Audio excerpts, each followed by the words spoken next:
இன்னைக்கு அமித்ஷா சொல்றார், நாங்க ஆதரிச்ச கூட்டணி தான் உங்களுக்கு அம்பேத்கருக்கு பாரத ரத்னா கொடுத்தது.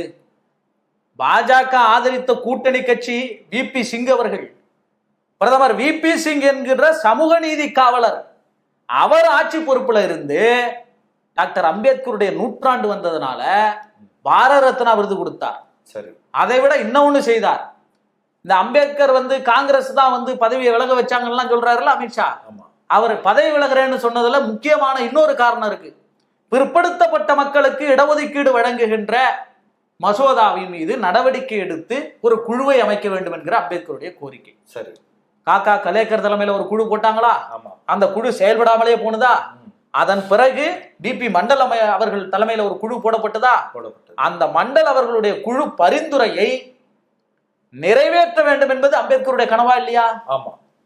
அதை நிறைவேற்றியவர் விபி சிங் அவர்கள். அதை யாரை வச்சு நிறைவேற்ற வச்சார்? ஒரு பட்டியல் வகுப்பை சேர்ந்த ராம்விலாஸ் பாஸ்வான் என்பவர் வச்சு அந்த சட்டத்தை நிறைவேற்ற வைத்தார். அப்பொழுது என்ன தெரியுமா சொன்னார் விபி சிங் அவர்கள்? நான் இந்த மசோதாவை டாக்டர் அம்பேத்கருக்கு அர்ப்பணிக்கிறேன். பிஜேபியில் இருந்து அம்பேத்கருக்கு நாங்கள் இந்த மசோதாவை, பிஜேபியில இருந்து இல்ல, பிஜேபி ஆதரவில், சரி சரி, பிஜேபியினுடைய கூட்டணி ஆதரவில் ஆட்சி செஞ்சுட்டு இருக்கிற விபி சிங் அவர்கள், நாங்கள் இந்த பிற்படுத்தப்பட்ட மக்களுக்கான மண்டல் கமிஷன் அறிக்கை 27% இடஒதுக்கீட்டை அம்பேத்கருக்கு அர்ப்பணிக்கிறோம்னு சொன்னார். சரி, அதுக்காகவே அவர் பதவியை ராஜினாமா செய்ய வச்சது, அவர் ஆட்சியை கவலைச்சது தாங்க பாஜக.